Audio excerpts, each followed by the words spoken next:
And the direct support professionals meet with the kiddos once a week, and they work on specific goals that were set as a team with the family and hopefully with the child's input.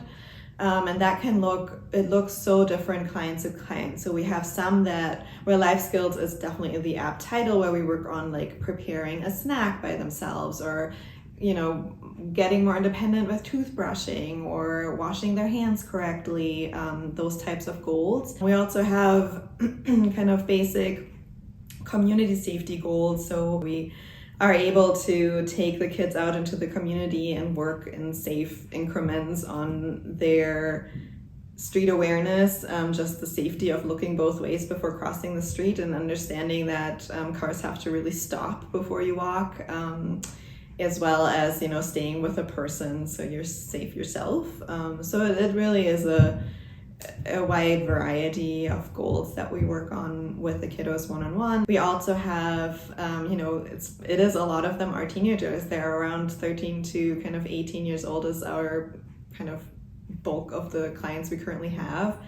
And with that comes specific teenager challenges. So hormonal changes. We have kiddos that start menstruating and understanding why all of a sudden they're bleeding monthly and how to address that, and trying to kind of help the families move through those changes that are more challenging than with oftentimes typically developed kids.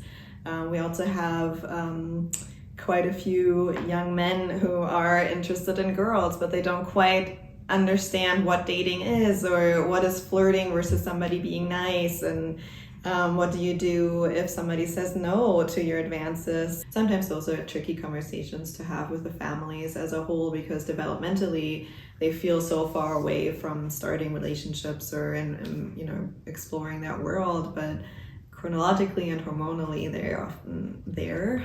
So those are kind of tricky conversations. But I personally also really value that. I think that what is so important in this age group is exploring their own autonomy and independence, which is something that just for safety reasons and them helping them kind of through school and other things is not really focused on early on in their lives. We try and teach compliance just to keep them safe, right? Like if somebody tells you what to do, it's to keep you safe, and they often struggle with that belief and that compliance. So that's taught so strongly that by the time I start working with them, I found that a lot of the time they think the word no gets them in trouble, or if they kind of say they don't like something, that they are immediately asked to give it a try anyway. I find that really important to make sure that that is included in almost every session that we have. We give them choices. We make sure that if they say no, even of course they will say no to unpreferred task, who wants to brush their teeth, but we give them a way of like, okay, well, we're going to brush our teeth, and then what do you want to do afterwards? And my favorite kiddo was when he figured out, was like, if we just do all the stuff I don't want to do first, then we can just have fun for the rest of the session. I was like, yes, exactly. And so working with them to kind of learn that autonomy over their own body and their own choices is challenging and really rewarding and fun. Yeah.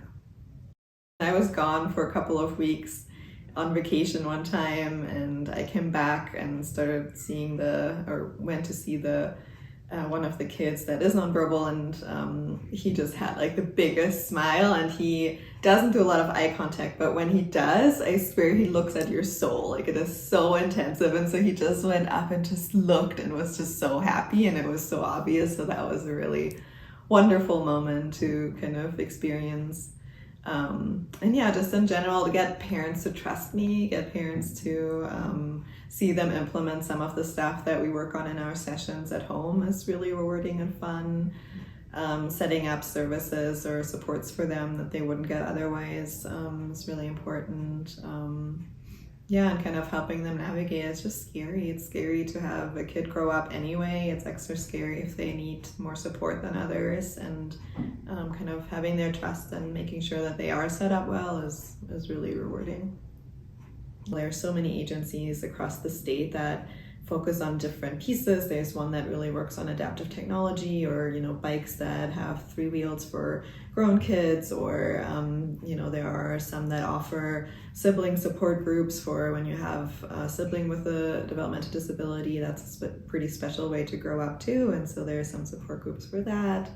The parents, of course, can meet and get to know each other, and yeah, just really making clear that, you know, there are many experienced people who have navigated those waters in the past. A lot of them are happy to share and meet up and let them into the world, and it's a pretty wonderful world. It looks different, but sometimes I think of, like, especially with my teenagers, a lot of people give up at that age. They, you know, focuses so much on early intervention. That's the place that you can catch them and make sure that they catch up to their developmental age, and totally valid. There is a lot you can do in early intervention, but that doesn't mean there's somehow this false equivalency that once they're older that they can't also learn new skills and develop further. And I see that all the time with my kids and teenagers. And what I love about little wins, like, I think when you have like toddlers and little kids, they see the world for the first time, right? They see things that you don't even notice anymore. They see a beautiful leaf and they can stare at the leaf for 10 minutes, or they see a puddle and they will not move past the puddle until they step in it 5 times or something.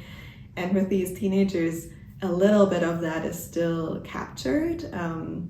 You know, seeing a kid that has a lot of motor issues being able to like spread butter on his toast is amazing. That opens the door for so many other skills and abilities. Or the one kiddo that I go on walks with and we kind of practice some of the non-eloping behaviors, he loves ice and snow, and so he will like take an icicle and like look at it so closely, and that forces me to look at it too. And actually icicles are really cool, and snow that like gets crusted on the car has really cool shapes and different textures, and so you get to see all of that again and continue to experience it, which I think is wonderful. So any parent that kind of has to enter this world, I hope they can see that it's a pretty special and wonderful world. It's challenging, there's no question about it. I'm not somebody that throws positivity down the roof, but there are so many moments in it that are truly wonderful.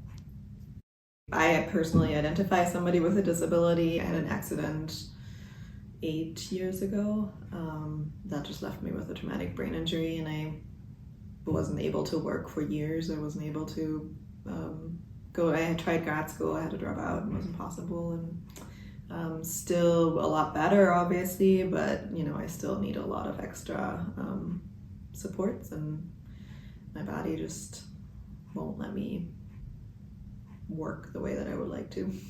Being in an environment where that's not seen as a bad thing, but simply a part of life that you live with and manage with, and feeling that all around from coworkers is, I don't know where else you would find that. There's just an understanding of life challenges here that I don't know that you would find that in other places.